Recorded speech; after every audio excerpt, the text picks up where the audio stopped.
Booster for you. Today we're going to be doing a monthly review on the Theros Beyond Death Mythics. So starting with Ashiok Nightmare Muse.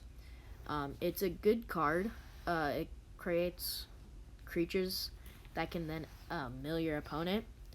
You can also, if your opponent has no cards in hand, you can technically exile a card on the battlefield with the -3. And then the -7, all those cards that you exiled from your 2/3 blue-black nightmares then pay off, and you get to get 3 face-up cards your opponents have from exile without paying their mana cost. Overall, this is a pretty strong card because it can work in a mill deck, or it could just be in a regular blue-black deck that it can exile for itself and then do the -7. Next, Ashiok Sculptor of Fears. This is part of the Planeswalker deck. I don't think it's that bad though. The +2s draw a card, and then each player puts the top 2 cards of the library into their graveyard. So if you can find out either a mill or a escape deck, that's pretty good. -5 is put a creature from your graveyard onto the battlefield under your control. So you can put one of the creatures back that you milled. -11 is gain control of our creatures target opponent controls. That takes a little too long, I feel like, to get there. So I would not suggest doing that, but it's up to you. So I would rate it that high, but it's not that bad. Next, Calyx. Look at the top 4 cards of your library. You may reveal an enchantment card from among them and put that in your hand. Put the rest at the bottom in your library in any order. So unlike the first Ashiok Nightmare Muse, this is not a card that can be used anywhere. It's got to be in an enchantment deck. The -3 is exile target creature and enchantment until you don't control until target enchantment you control leaves the battlefield. And then the -7 is return all enchantment cards from your graveyard to the battlefield. So it has to be in a enchantment deck, which is a little bit of a downside. But if you find a way to make a green-white enchantment deck, it's a lot better. Elspeth Sun's Nemesis. So this is a weird planeswalker as it doesn't have any pluses, but it does have escape, so you can continue to escape it. You can either give 2 target creatures you control +2/+1 till end of turn, create 2 1/1s, or gain 5 life. A lot of times I've seen someone create 2 1/1s on turn 4, and then turn 5 they'll buff them, making them 3 2s with the -1. By turn 5, along with the other cards you've played, that's kind of hard to defend against. So overall, pretty good card, except for the fact that it doesn't have any pluses, which means you'll have to continue to exile 4 other cards from your graveyard. Elspeth Undaunted Hero. This is the other Planeswalker deck, the pre-made Planeswalker deck. +2 is put a 1/1 counter on up to each of 2 target creatures. So you can put a 1/1 counter on 2 different creatures. Search your library and or graveyard for a card named Sunlight Hoplet. Put this onto the battlefield. If you search your library this way, shuffle it. Not great. Or until end of turn, creatures you control gain flying and gain +X/+X, where X is your devotion to white. The only problem I see with this is by turn 5, I feel like you're gonna get run over before the -8.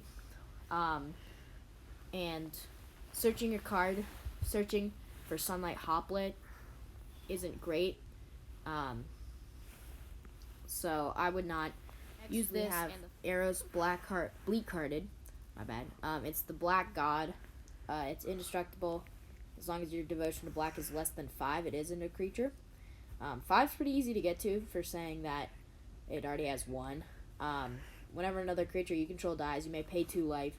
If you do, draw a card, and then its ability goes along with that. 2 mana, sacrifice another creature. Target creature gets -2, -1. So you could tap 2 mana, sacrifice one of your creatures, hopefully kill one of their creatures, and pay 2 life and draw a card, which isn't that bad. And then, of course, once it hits the battlefield as a creature, it's indestructible. So you're gonna start killing your opponent's creatures. Heloid Suncrowned. It's the white god. 3 mana for a 5/5 indestructible. As long as your devotion to white is less than 5, it isn't a creature. Whenever you gain life, put a 1/1 counter on target creature or enchantment you control. And then you can tap 2 mana, give another creature lifelink till end of turn.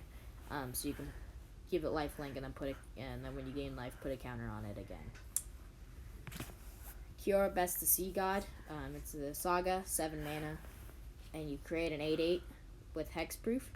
Then you can tap all non-land permanents target opponent controls. They don't untap during their controller's next untap step, and then you can gain control of target permanent and opponent controls and untap it. This is a card that can break the game wide open because tapping all non-land permanents target opponent controls means 2 turns of only creatures that are tapped for them. After you've made an 8/8, that's 16 damage, so that's a lot of damage, and hard to overcome that. Clothis, God of Destiny. It's 3 mana for a 4/5 with indestructible. As long as your devotion to red and green is less than 7, it isn't a creature. At the beginning of your pre-combat main phase, exile target card from your graveyard. If it's a land card, add some mana. Otherwise, you gain 2 life and it deals 2 damage to each opponent. So that means that puts a clock on the game because you can either ramp for mana or you can, in 10 turns, kill them. So that's really helpful. And then it's red and green is less than 7. So if you're running 2 colors, you're more than likely probably going to be able to get that done. Kroxa, Titan of Death's Hunger. When it enters the battlefield, sacrifice it unless it escaped. And then whenever it enters the battlefield or attacks, each opponent discards a card, then each opponent who didn't discard a card, a non-land card, this way loses 3 life. So eventually they're not going to be able to discard a card, and then it'll start hitting him for 3 life, and then it's attacking as well. So 6/6 that you can escape on turn 4, technically, or even earlier, I guess, is pretty big. Alright, next up, we have Nylea Keen-Eyed, 4 mana for a 5/6, the Green God, indestructible. As long as your devotion to green is less than 5, it isn't a creature.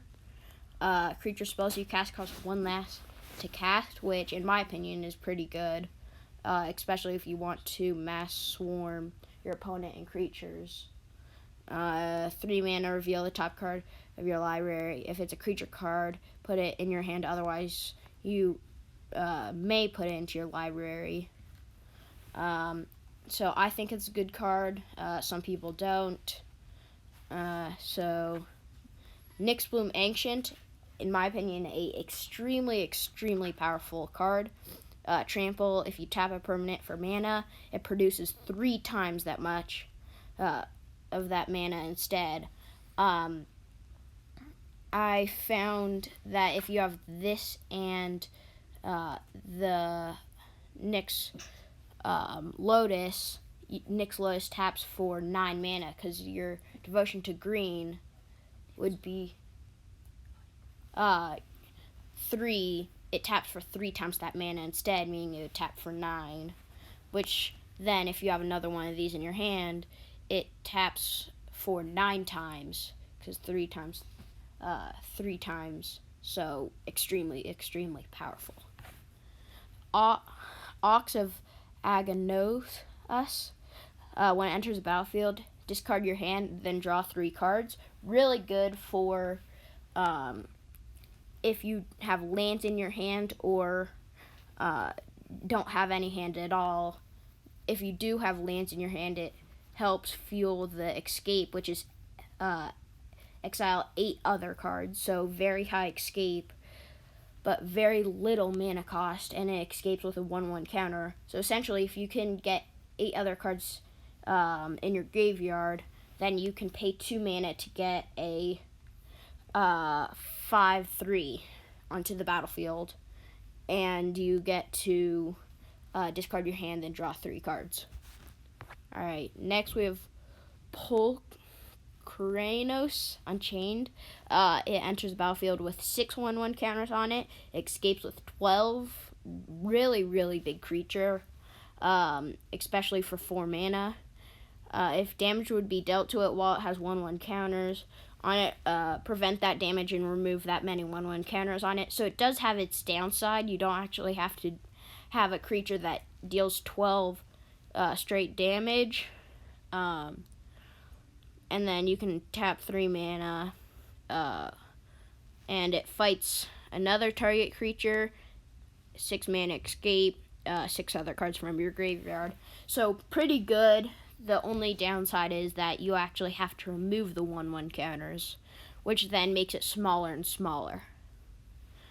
Alright, next we have Theros, Bronze Blooded, Indestructible, 5 mana for a 7/6. As long as your devotion to red is less than 5, it isn't a creature's.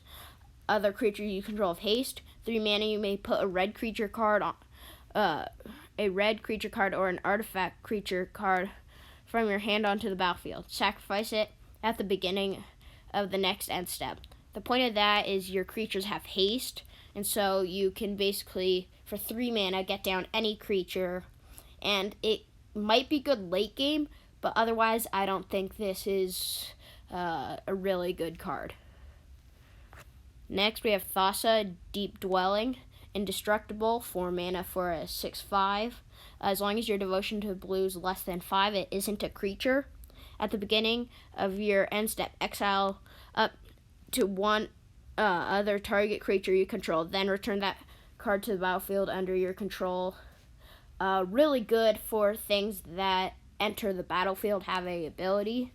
Like Agent of Treachery, you gain control of a creature, meaning that if you exile Agent of Treachery, then have it come back, you can gain control of another creature every single turn. And it's not, and Agent of Treachery means that you can take anything. So if you take their lands, they then can't play anything.